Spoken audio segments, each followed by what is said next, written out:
Whoa, Rudy, whoa. Good boy. Oh.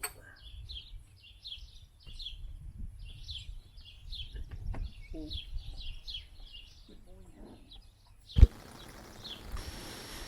So the first thing I noticed when I watched this video is I've never had 3 animals that I could swap in and out of a yoke.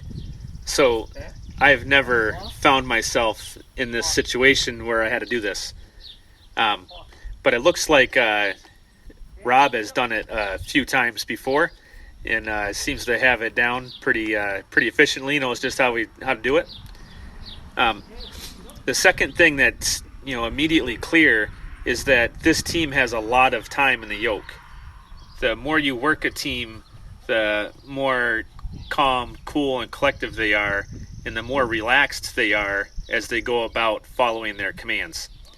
So it's pretty clear that this team spends a lot of time in that yoke. It has hours and hours and hours worth of yoke time, and that's what makes them act so well here. I always tell people there's not too many problems you can't solve with more time in the yoke.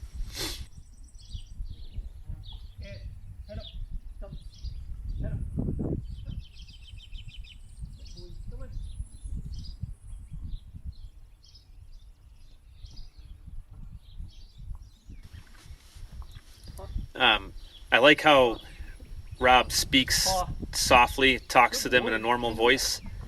A lot of people yell at their animals. They're just, barking commands at them. And I used to do that too until I was at a draft animal field days one time, and some old timer came up to me and told me that, look at the size of their ears. They can hear you just fine. If they're not listening to you, it's not because they don't hear you. And I really took that to heart. It made a lot of sense to me. And so ever since then, I've made more of a real effort just to talk with them calmly. The other thing I notice similar that I do with Rob is he's talking to his animals a lot. I babble to mine almost incessantly. Talk to him a lot. I don't know if that's good, bad, or otherwise, but just notice that Rob does it too. I tend to touch my animals a lot. I'm always petting them. I almost always have my hands on them for whatever reason. I'm touching them, scratching them. But anyhow.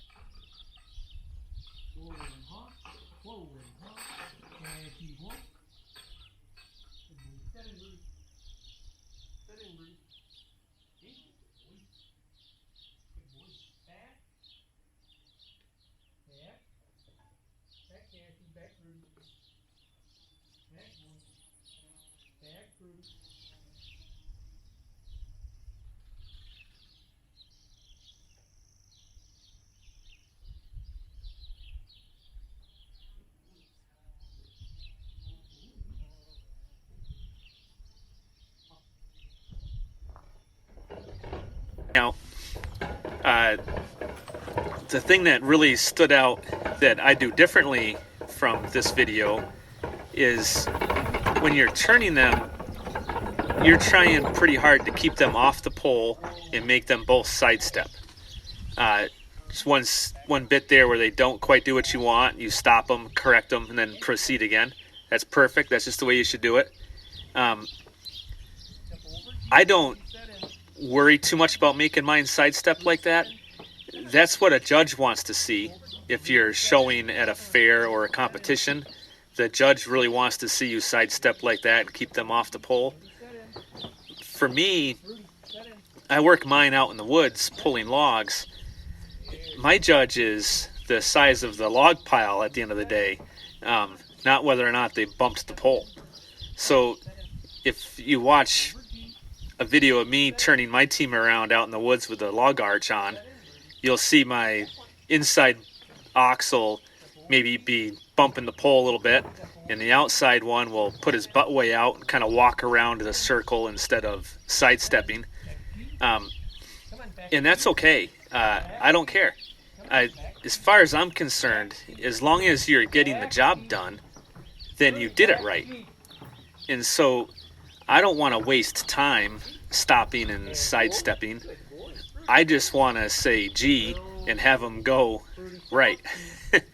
So Set in. that's not something I really worry about. Set in. But you guys can all watch one of my login videos and tell me that I did it wrong. And you'll probably be right. Set in, Rudy. I think that's all I got. Set in. All around, great video. Good boy. Good job, Rob. Back cheek. Good boy. Back cheek. Back cheek. Set in. Back cheek. Back cheek.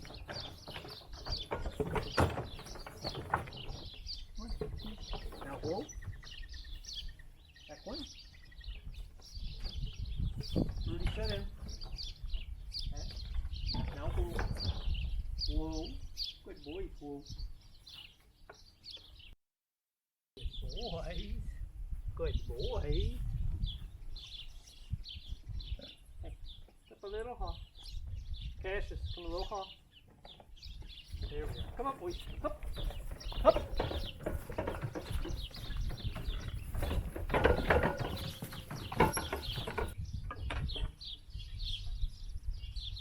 Whoa. Rudy, whoa. Good boy. Whoa.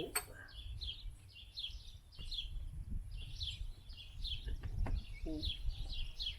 Good boy.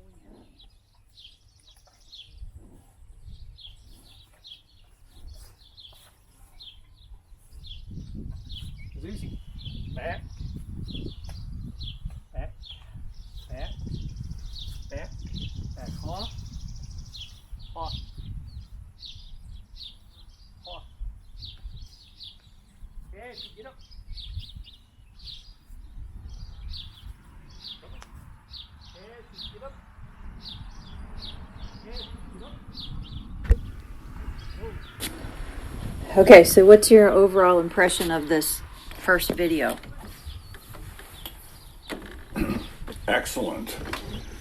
I have nothing but compliments.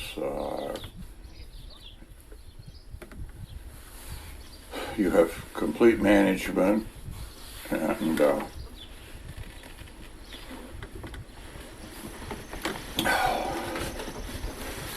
no,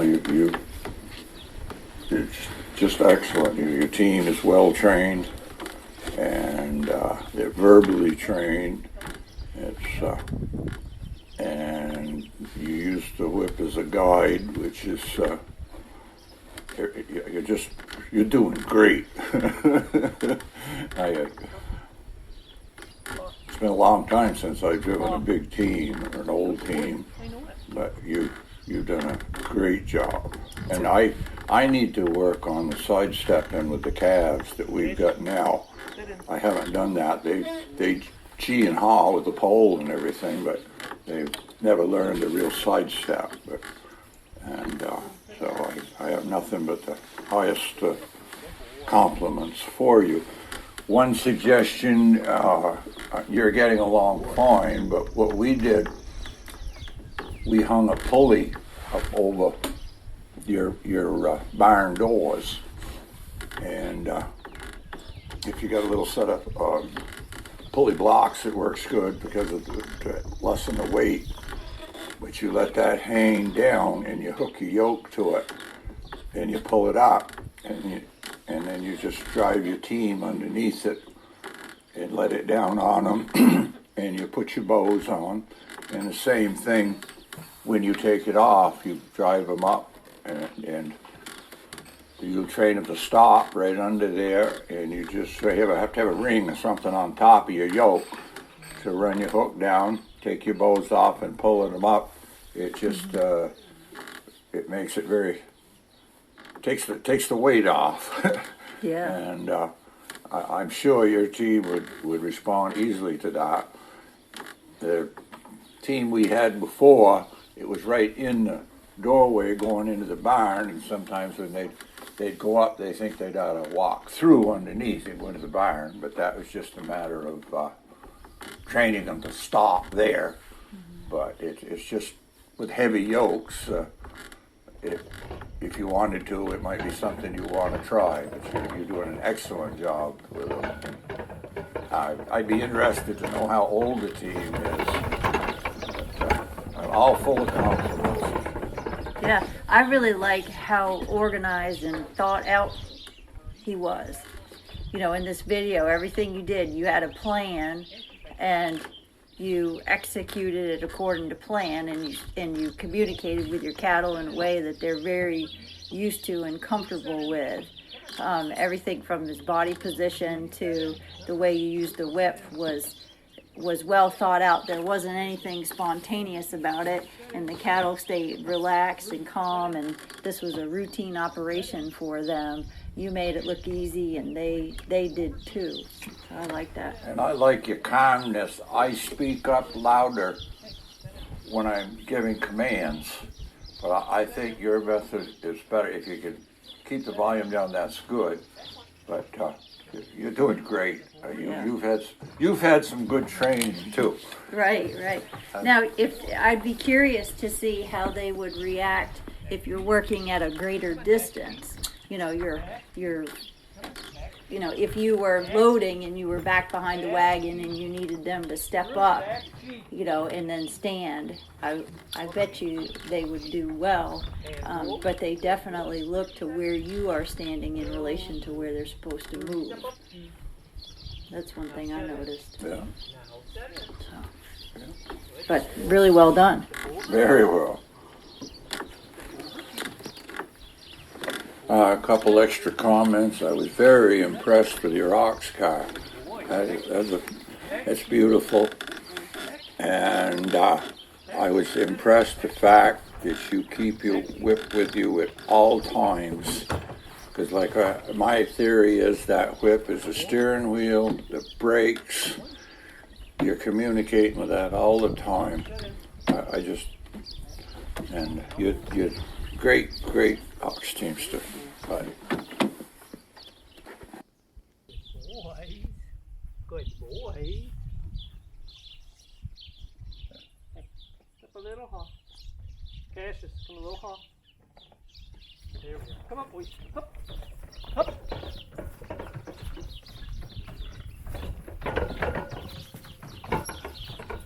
So we're pulling the bow off the off steer.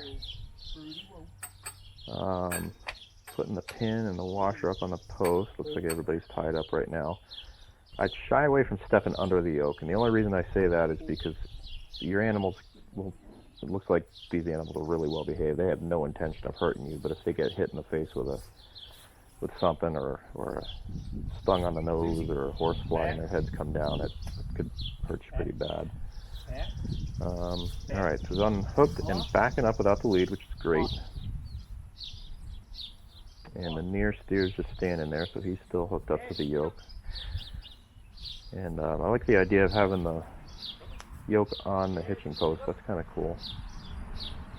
I wonder though what would happen as a side note if that yoke came down. So if that near steer moved a little bit and it came off of that. Some animals will get spooked by that, some won't. It's just something that, kind of for curiosity's sake, that'd be the only thing that I would maybe think about a little bit. So it looks like we're getting another animal.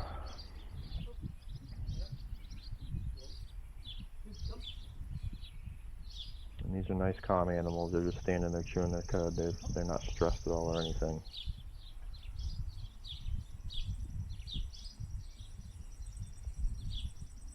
The near animal's nice and calm too. So, we've got to always be conscious of what each animal is doing if we're separating them. And you can see, obviously, that near one you don't have to worry about. But if he does act up, you have to have eyes in the back of your head. So if you're going away from them, there's nothing wrong with doing that. You definitely just have to pay attention to both animals. Good boy. I know it. And off when he's curious about the camera. Rob's holding the lash on the whip. Looks like he's got a long lash on that whip. And I tend to use a little bit more lash and twirl it quite a bit so that they can hear it as a visual or an audible cue, and then they'll actually kind of feel the lash near their body. You don't have to make contact with them, but it can be tough to do that if your lash is really long sometimes. And we're putting the off bow in. Always a good idea. You can have washers and pins and stuff in your pocket, so that way you don't have to reach for them. I'm always losing stuff. So the same thing with the stick. I think in the beginning I saw he had the stick leaning against the hitching post of the barn. I like to keep it in my pocket. And actually the number one reason for that is so that it's on me all the time. So if there's an emergency and I have to have that stick or whip as a reinforcement, I'm not looking for it. All right, so we got our animals yoked. We're heading to the cart. You want to keep that off animal as close to the front of the cart as possible, especially with big steers like that, and then pivot them right over. And it looks like Rob did a good job doing that. Now that pole on that cart, there's not a lot of excess room. I can see from here. So ideally, when you pivot them over, you want the ring right over where you're going to hitch that pole to. Now he's got to back them up just a little bit, which is fine. That's the right way to do it in that case because the animals are so big and there's not a lot of extra length on the pole. So I think you might be hitching from the front. I typically hitch from the back. You can hitch from the front or the back, whatever your preference is, and then set both animals in. Okay, looks like they're behaving, making a little bit of a hot turn coming up. No problems there, everything looks good. Alright, now head towards the barn. See, they got a little bit of quickness in their step, and I can't tell, that looks like it's kind of close to where the hitching post is on the right. Okay, I see it now. So I don't know if that's what kind of made them move a little quick. And as from a driver's perspective, you definitely got to be conscious of that. If you're heading back towards somewhere they know is familiar, where they're going to get unyoked, I like the idea, and I don't know if this was the reason, but Rob brought them to the left of the hitching post instead of right towards the hitching post. But they still kind of knew that was the general direction, and maybe that's why they sped up. So sometimes when you know they're going to do that, stop them 8 or 10 feet before to make sure they know you're the boss and that you're not going to let them just go where they want to go. It's kind of a little side note. See animals do that all the time. So we're making looks like we're sidestepping to the G. Rob's driving them from the front. Lots of different positions you can drive them from. I'll typically drive from behind the shoulder on the left side of the near animal, even with making tight G turns, because it kind of creates a situation where your animals are forced to not know where you're at. So a lot of times, as part of a command input, they'll take where you're standing as a visual cue on where to go, so they'll kind of follow you. And there's nothing wrong with that. But if you do drive from the left behind their heads where they can't necessarily see you, they'll pay attention to your voice a little bit more. Looks like the near one, as you're making a G turn, his butt is sticking out. Mine do the same exact thing. My off one's horrible with that. Sidestepping. He sidesteps with his front, but he keeps his rear end out. And that's, there's really nothing terrible with that. It's just as long as what's more important is the cart. And if it's maneuvering where you want it to, and the animals aren't stressed and they can move easily, then that's fine. It doesn't have to be perfect, but in a lot of cases, like with this, when you're moving a cart or backing it up, especially near an obstacle, it's good to be in a position where you can actually see the cart more than the animals. You can give the animals commands without even really paying attention to them and make sure the cart's going where you want it to. Okay, looks like we're coming up, making a hot turn, and they're following him up, which is good. He's kind of calling them too, which is something that you want to practice and be able to do. So, no, looks good. Taking them here, just taking it off of Zeus, ducking under, and they're used to it, but it sure looks like I'm about to catch a yoke on top of the head. Something I've started to do lately is to put the yoke on the hitching post, and Zeus loves to lick that yoke. Anytime you look at Zeus from the side like that, he always looks like he's underfed, and trust me, he doesn't miss any meals, but he's just never been bulky like the shorthorns are. Mostly Zeus will just follow you, and you notice Brutus is a little nervous about having him right behind there. And so I'm watching Brutus's ears, and he's not that wild about this idea.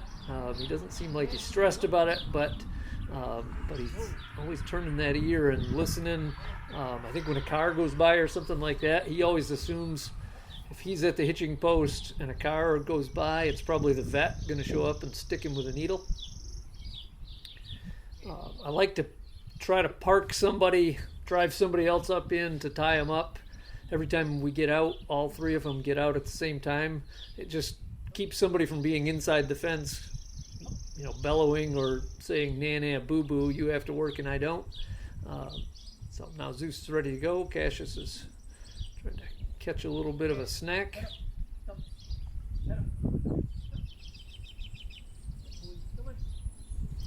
And this is a routine that they do quite a bit. So switching somebody in and out.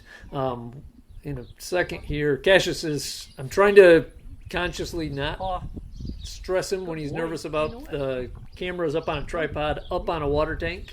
And right here, yeah, Brutus does not like Cassius invading his space. And so he set in. It almost made it look like he was trying to do the right thing, but he was really trying to intimidate Cassius, the off-ox, when he did that. Cassius is chewing his cud. He doesn't seem to be too worried about that. And this bow itself is got a lot of spring to it, so it's hard to put in there. And the moment I get it in there, I realize that I'd put the holes on the wrong side. Trying to do something knowing that you're being filmed doing it. So we're going ahead to line up, and in a lot of ways these guys anticipate what I want, which is not necessarily the best thing, because sometimes they'll just start moving when it makes sense, but it's when it makes sense to them and not when it makes sense to me. And so I'm trying to get a little bit better at that. Setting them in, they were a little bit too far forward. And then I cut out some of getting the tongue up into place here. And so we're going to jump cut where I'm up in front of the yoke here in a second. So they're already hitched on, but there's a dog collar that I use because this tongue, the end of the tongue is just too small and it can slip through the ring. So I put a dog collar in like a safety catch on it.